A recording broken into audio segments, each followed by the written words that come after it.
frankly, you think about it only in billions of US dollars when you're talking about developing an oil and gas field. But it's not just in the upstream, in the discovery of new reserves and their exploitation and development.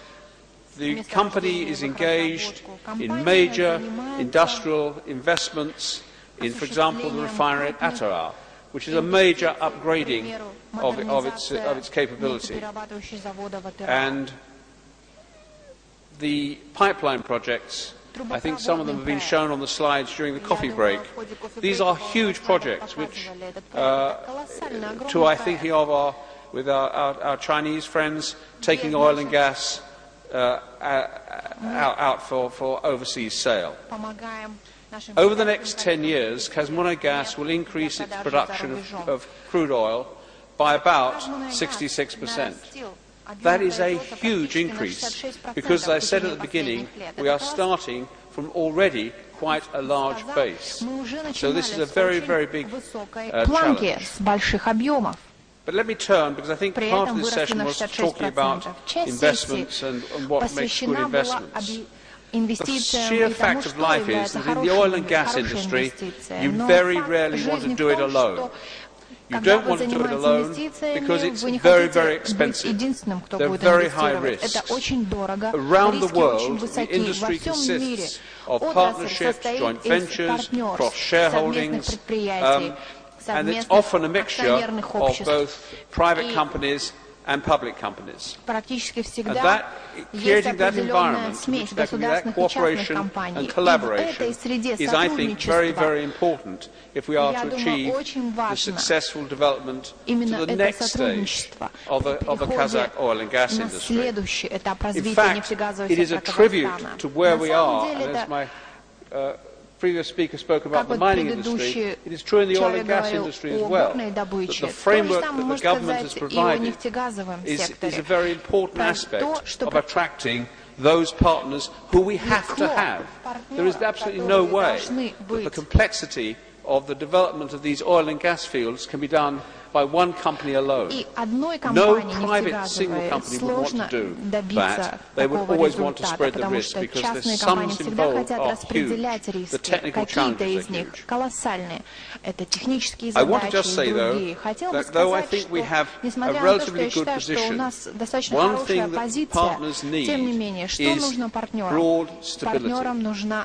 They need stability, not just politically, but also in knowing the operating environment they're going to be in. What is the law? What are the rules? Because if you're planning a project which has a 20-year horizon and there's a large upfront cost, then the payback has to come some way down the track. And I can say, as someone who worked in UK Treasury in the 70s, when the oil price exploded twice, it's not, governments can of course change taxation, that's what governments can do, but one has to make sure that if you like, in the English phrase, the goose that lays the golden egg is not killed off in the process.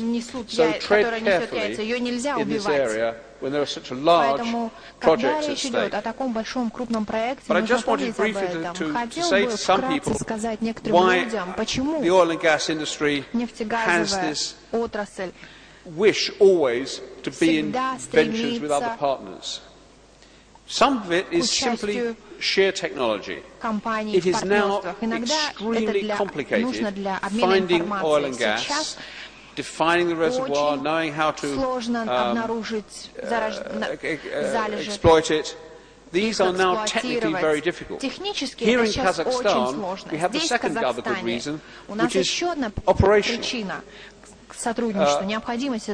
We all know the climate here. We have wonderful summer days, and then we have really very, very cold winters.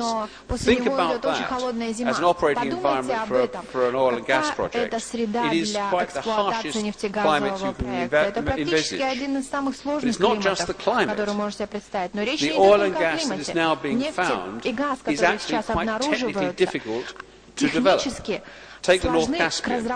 It's known as sour oil in tight formation, which means it's extremely high pressure with a lot of pollution potentially from sulfur and other things, and potentially very dangerous. We need good partners to help us do that. The third category why we need partners is financial.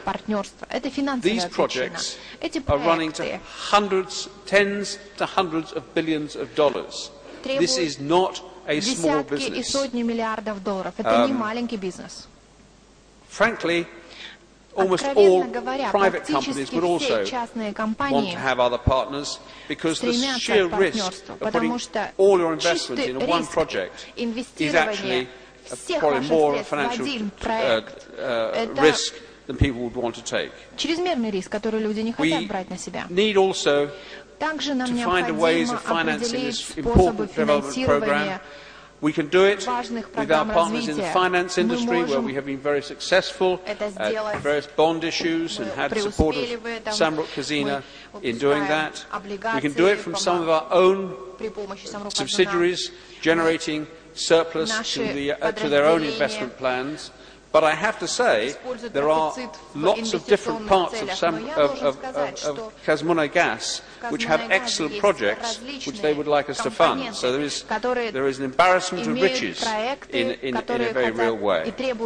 And also, we have to look to third parties to help us on some projects.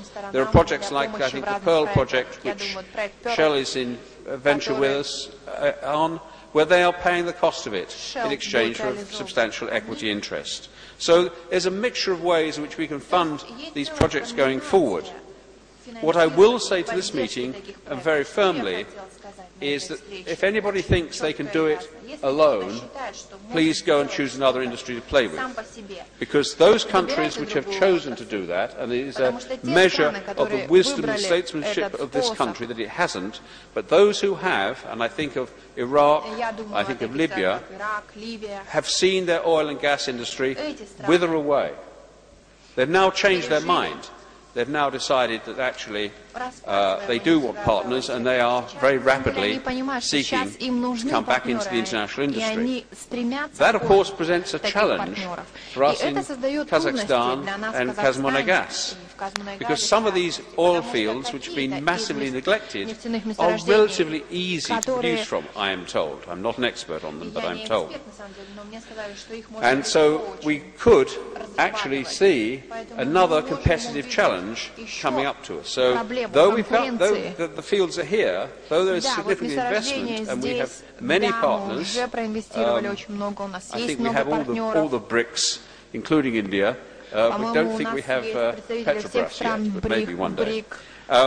We have to worry, I think, about where this more easily produced oil and gas and its impact on us, and where it will have an impact. And one impact it could have, and when we look at any investment project in Kazmuna Gas, we always run it against different scenarios, which is where will the oil price go? Frankly, ladies and gentlemen, I have no idea. And anybody who says they do is just telling you a story. But what we have to do is we have to evaluate projects against a range of scenarios. And really the only one that we have to really worry about is if the oil price collapses. And frankly, anybody who looks at a graph can see it's a sawtooth.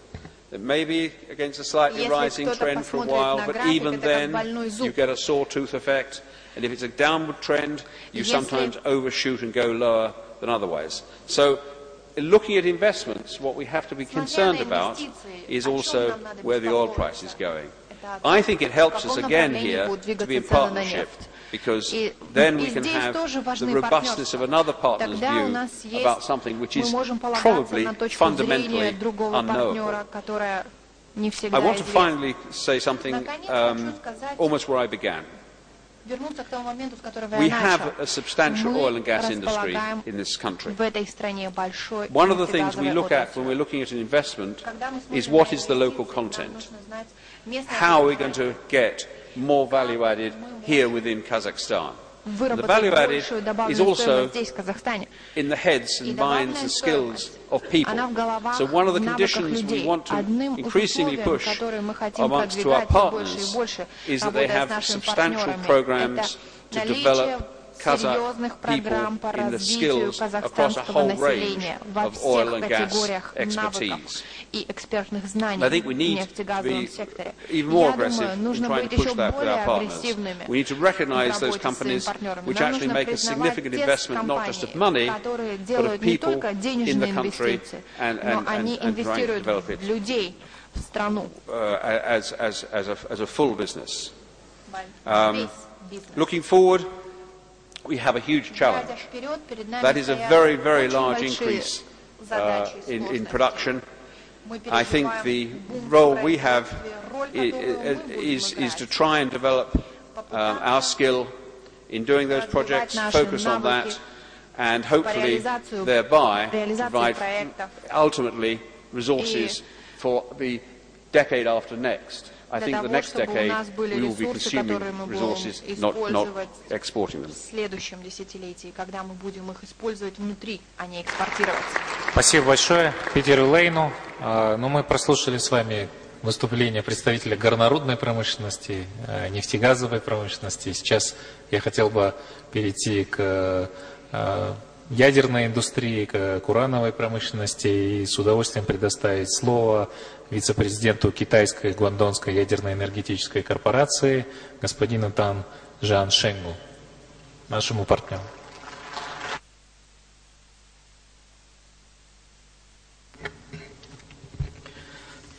Respected Chairman and the lady and the gentlemen, good afternoon.